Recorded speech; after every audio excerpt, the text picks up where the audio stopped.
Content is king అని మరోసారి నిరూపించిన movie ఈ 2018. ఈ movie tagline everyone is hero.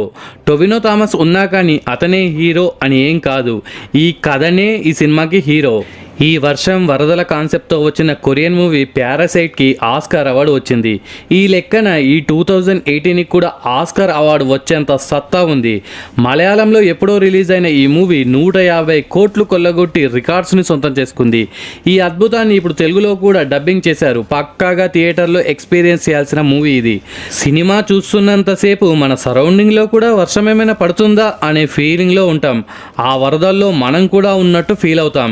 ఇలా సినిమా లోపలికి వెళ్ళి ఆ ఇన్సిడెంట్స్తో మనం కూడా కనెక్ట్ అయ్యామంటేనే డైరెక్టర్ ఏ రేంజ్లో డైరెక్షన్ చేశాడో మీరు అర్థం చేసుకోవచ్చు. ఫస్ట్ హాఫ్ కంటే సెకండ్ హాఫ్ చాలా థ్రిల్లింగ్గా ఉండడంతో ఆ వరదల సమయంలో ప్రజలు పడే ఇబ్బందులను కళ్ళకు కట్టినట్టు చూపించడం వల్ల ప్రాణాలు బిగబట్టుకొని హెల్ప్ కోసం వేచి చూసే బాధితుల ఎమోషన్స్ మనలందరినీ సీట్స్కి అతుక్కుపోయేలా చేశాయి.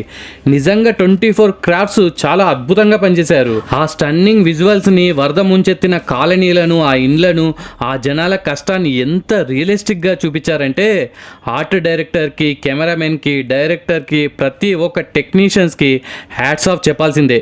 సినిమాలో ఐక్యమత్యమే మహాబలం అని ఎలా అయితే చూపించారో అలాగే మూవీ టీం కూడా ఐక్యమత్యంగా కలిసి వాళ్ళ బలాన్ని ఈ సినిమాతో మనకు చూపెట్టారు.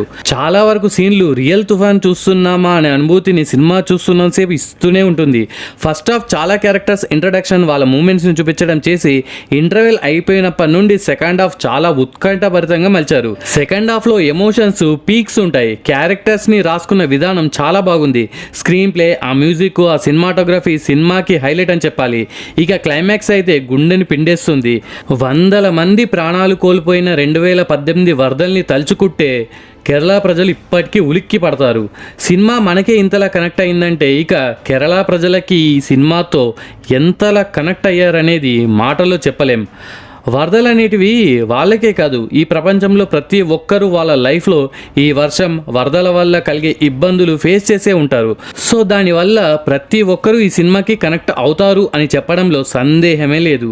హెలికాప్టర్ సీను, టొవినో థామస్ ఒక ఫ్యామిలీని సేవ్ చేసే సీన్స్ అయితే చేతులు బిగపట్టుకొని సినిమాలోని క్యారెక్టర్స్ ఎంత టెన్షన్ పడుతున్నారో చూసే ఆడియన్స్ కూడా సేమ్ టెన్షన్తో ఆ సీన్స్ చూస్తాం. సినిమాని ఏదో వరదలు, వాళ్ళ బాధలు డైరెక్టర్ చూపించాడు, జస్ట్ ఇంతే కదా అని అనుకుంటే తప్పు. ఈ సినిమాలో ఒక జీవితాన్ని ఎలా బ్రతకాలో డైరెక్టర్ నెక్స్ట్ లెవెల్లో చూపించాడు. ఈ బిజీగా పరిగెత్తుతున్న మన లైఫ్లో ఒక్కసారి ఆగి ఈ సినిమా చూశాక లైఫ్ అంటే ఏంటో అర్థమైపోయేలా సినిమాని డిజైన్ చేశాడు. రీసెంట్గా మన తెలంగాణలో కూడా భారీ వర్షాలు కురిశాయి. పంటలన్నీ నాశనం అయ్యాయి. రైతులు, ఉద్యోగస్తులు ఇలా అందరం చిన్న చిన్న ఇబ్బందులు పడ్డాం. జస్ట్ 2-3 రోజులకే ఇలా ఇబ్బంది పడితే మరి 2018లో కంటిన్యూగా కొన్ని వారాల పాటు కేరళని వరదలతో హడలెత్తిచ్చింది. ఆ వరదల్లో మన ఇండ్లు కూలిపోతే పరిస్థితి ఏంటి? నిండు గర్భిణి ఆ వరదల్లో చిక్కుకొట్టే పరిస్థితి ఏంటి?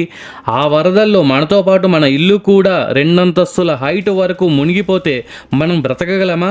అంగవైకల్యంతో ఉన్న కొడుకుతో ఇంట్లో చిక్కుకుపోతే, కష్టపడి డిగ్రీ చదివిన కూతురు సర్టిఫికేట్స్ వరదలో తడిసిపోతే, తాగడానికి గుక్కెడు మంచినీళ్ళు కూడా లేకపోతే, ఇలాంటి చాలా పరిస్థితుల్ని కేరళ ప్రజలు 2018లో అనుభవించారు. అదే సినిమాలో కళ్ళకు కట్టినట్టుగా చాలా న్యాచురల్గా తీశాడు డైరెక్టర్.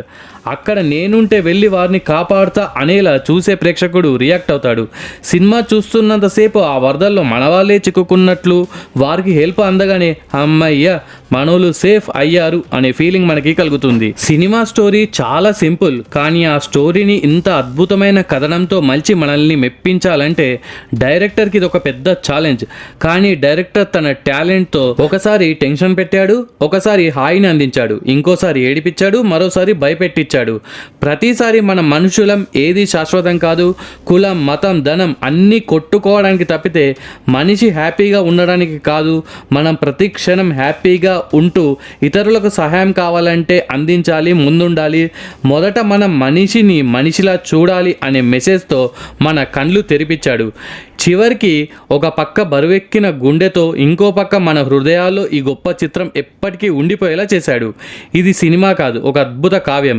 ఏ క్యారెక్టర్ నటించలేదు, అందరు జీవించేశారు. ఈ మంచి సబ్జెక్ట్కి విఎఫ్ఎక్స్, ప్రొడక్షన్ వాల్యూస్, బీజిఎం కూడా ప్లస్ అవ్వడంతో సినిమా ఎక్కడికో వెళ్ళిపోయింది. ప్రతి ఒక్కరూ ఈ సినిమాను చూసి ఫుల్ సాటిస్ఫై అవుతారు, ఇది మాత్రం పక్కా. మీరు కూడా మీ ఫ్యామిలీతో వెళ్ళి థియేటర్స్లో ఈ సినిమా చూసి ఒక మంచి కంటెంట్ బేస్డ్ మూవీ చూసా అని హ్యాపీగా ఫీల్ అవ్వండి. అండ్ ఈ వీడియో నచ్చితే please do like, don't forget to subscribe movie mats. Next ఇంకొక మంచి కంటెంట్ ఉన్న వీడియోతో మళ్ళీ మీ ముందుకు వస్తాను. అంతవరకు సెలవు, జై హింద్.